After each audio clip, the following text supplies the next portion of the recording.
night, but they've turned around and lost at home to Nicholls State. And so that just kind of tells you where they're at, is that one night they can play really great, and then the next night they can not play really great. And it's a sign of a young team. Jeff Capel's in his second season at the helm of that program. And you remember last year they were a very improved team from the year before when he got there. And they're going to give Carolina problems, maybe because Carolina isn't where they're normally at in these kind of games, but they've also got some players. Trey McGowan's is a guy that can put 30 on you on a given night. He has that kind of capability. Xavier Johnson is one of the better all-around players in the ACC. They've got some guys on the perimeter that are going to give Carolina fits. It's when you look at this team, and our guest made it pretty known when I talked with him, they don't have a whole lot of size inside, and you would think, Garrison Brooks is coming off a 35-point, 11-rebound performance.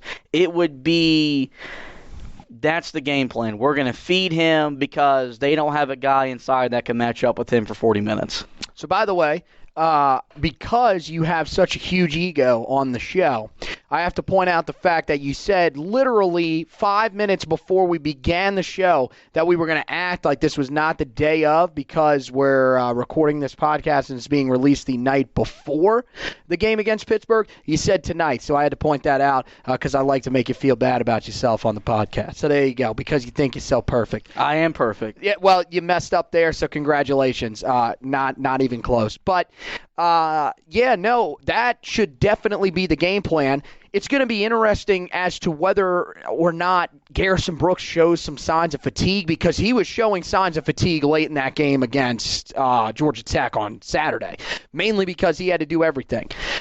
It's going to be key in this game. With the lack of size for Pittsburgh, you have got to see something from Armando Bacot inside. And it's there. You can see that there is talent there. You can see that he knows where he's got to be on the floor. It's really just knocking down the shots that are given to you. And they need to have a big day on the glass. And hopefully Pittsburgh doesn't shoot as well as Georgia Tech did. It's also that you're going to have to make it a little bit tougher on them, because if you give Xavier Johnson the lane, you're going to have trouble. So, Carolina, I think, look, they have to realize that this is the time where they've got to turn it on. There are not many more of these games against teams that are beatable that you can drop and still make the NCAA tournament. You have got to win these types of games if you're going to make the NCAA tournament at the end of the year, because we keep talking about the snowball effect on here. You lose this game, all of a sudden, Season's over.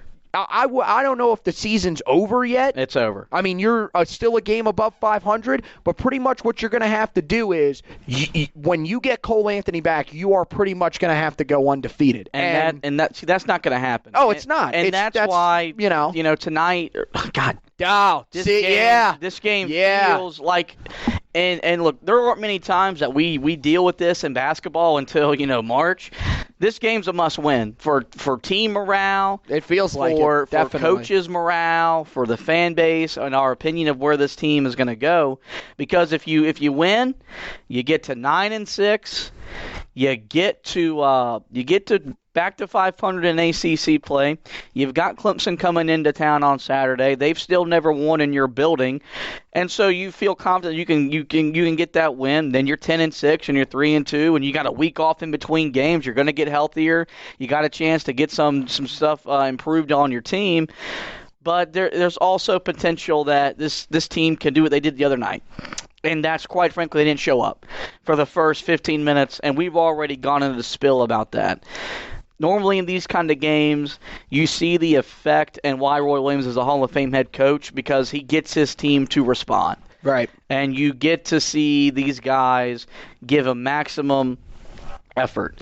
And they're going to have to, because they're not good enough, and I can't stress this enough, they're not good enough to sleepwalk against any team in this conference and win a ball game. We learned that the hard way the other night, right. And that's even if Cole Anthony, Anthony Harris, and Sterling Manley were putting on that uniform. They're not, and that's okay.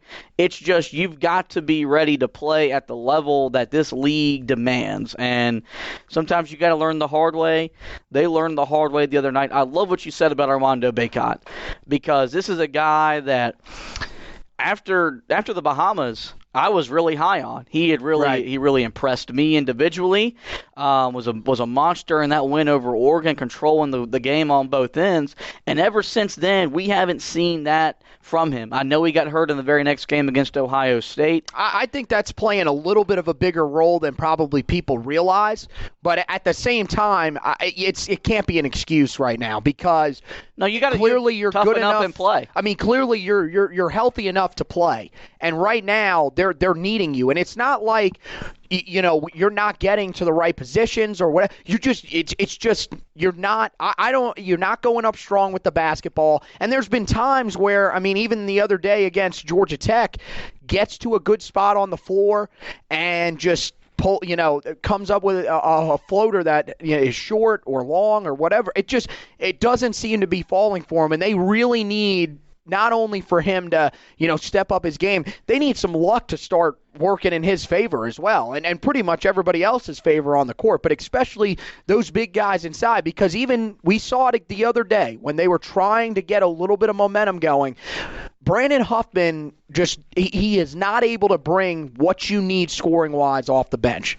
He brings that energy. He's got a defensive presence, but he's not that guy that you need. You need Armando Bacot to be that guy. You need Armando Bacot to be what we thought he was going to be when he came in, and what we thought we were starting to see before he suffered that injury. And look, he had a pretty solid game against UCLA. Since the injury, that's the only game that we've really seen him play all that well in. Look, I'm not the one that's there at practice every day. I'm not the one that is, dealing with the injury. So I don't know what he's going through right now. But if he can power through it, he's got to, because we have got to find that inside presence that we've been asking them to use over and over again so far this year. And with Anthony Harris now gone, the guy that was starting to give you some perimeter shooting on the outside, the game plan now has to be the rest of the season, even when Cole Anthony comes back, put the ball inside the entire time and finish. You're pretty much going to need Garrison Brooks to he's not going to duplicate what he did the other day throughout the rest of the season, but you pretty much need him to turn into a guy that can average 17, 18 a game. Yeah, no, he's going to have to be a walking double-double, and look for Armando. You got to toughen up. There comes times in your career where you've got to learn how to play hurt and handle the pain. You have no problem doing other stuff as a student at Carolina, and we're not going to dive into some of those certain activities he likes to do. You're here to play basketball, and you're here to play it at a very high level, and you're not doing that. And a lot of that is because of your effort. Your effort level isn't where it needs to be for what your talent warrants. You've got legitimate NBA talent. When you apply all the things that you are given the gift of playing this game. And look, this is also going to be a really good game for Carolina. Turn a little bit more about Jeremiah Francis. He was very impressive when he came in that game against Virginia, kind of sparked the team out in Gonzaga and in the win over UCLA. Had a wake-up call the other day about what it's kind of like to play against certain guards in the ACC. Jose Alvarado is not the best guard that he's going to play all year. Probably not even in the top half in the ACC. The guy he's going to have to play against Pittsburgh, Trey McGowan's, I told you, he can put 30 on you. His numbers don't stand out to you. Only 12 points. Is not shooting only shoot 42% from the field, 31% from three. But he's a young guy, so he's growing too. I think Francis is one of those guys that's going to take what happened the other night on the shoulder, because he was a big part of why this team struggled defensively, and you're going to see a much better performance out of him. And you've got to get more from Brandon Robinson, more in just the efficient numbers. He's making shots. He's scoring the ball. It's just not at the clip that you need it to get. We didn't think he'd come back and shoot 43% from three. That's a hard number to ask. Especially with how much he's playing. With the expanded role. That would be amazing. But he's got to get 37, 38%, because the other night he got really good looks at the basket. He just didn't put them in. And those are things that just got to change. If Carolina can just knock down a couple more shots a game when they finally get a good look, when their offense works and gets them a good shot, they've got to get going in. One of Roy Williams' famous sayings is, look, if you're going to take the shot, be tough enough to make the shot. And right now they just haven't been tough enough top to bottom to make plays that are going to help you win ball games. But all in all, I mean, look, it's been pretty negative around here on this podcast. It's been pretty negative on the Gee, I wonder who's head man in that. I'll own it. The Twitter and the Facebook, and even the head coach last night at his radio show, still not happy with where his team. It's a very winnable game.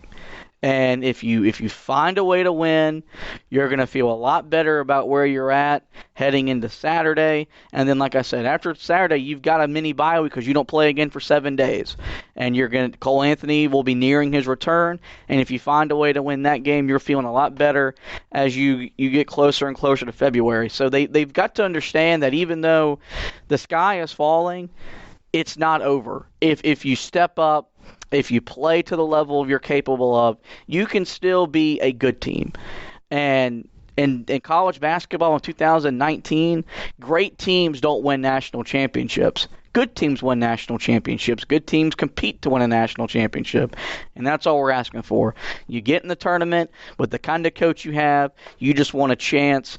And if you want that chance, you got to win games like this, but also got to understand that Pittsburgh is feeling the same thing. They've got some quality wins on their resume, but they've also got some bad losses, so their resume is in flux. You come on the road and you win in Chapel Hill.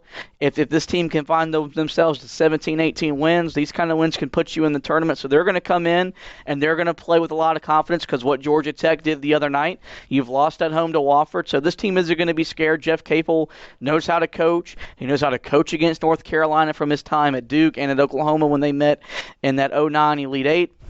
So it's going to be a test, but I'll go ahead and say who I think wins. Part of me just wants to pick Pittsburgh just out of pure anger and disgust from the other night because I'm still mad at them. Are we sure that this is not the Heel Tough blog podcast back in 2018? Like, have we turned back time? Did my time machine finally work? Because this is the most negative I've seen you on a podcast in almost a year and a half. Yeah. It's been a while. But and a lot of it is because of my blind love and loyalty to Roy Williams and this program.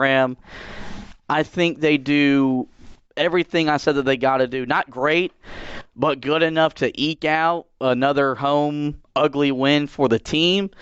I think you're going to get a good bounce-back performance from Brandon Robinson. I think Armando Bacot does show up and play. I think Garrison Brooks is going to build off his performance the other night because this confidence has got to be sky high on the offensive end.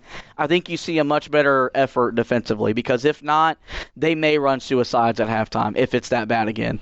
I don't think I don't think he would threaten that and then not make it. I mean, you probably can't make him do it because they're doing halftime stuff. He'd probably make them run, though, in the back. They'd probably tell the kids just keep shooting on the one end and just we'll do half court suicides. And so I think they do. It's possible. I don't think it's going to be pretty. I don't think it's going to be something that when we talk about and write about it, we're going to be feeling really good about Carolina basketball again. But I think they win, and that's all they need to do is just win. Win, baby. The scariest thing about this Pittsburgh team is really the fact that the numbers for the season are just so similar. They're Georgia Tech-esque. Very similar to Georgia Tech. They don't shoot well. They don't score it well. They don't rebound it well. And, I mean, look, they have a home loss on the schedule to a mid-major opponent that probably will not come close to winning their conference. I mean, I don't know. I'm not a Nicholls State expert here, but I'm assuming that's not really a great loss for them.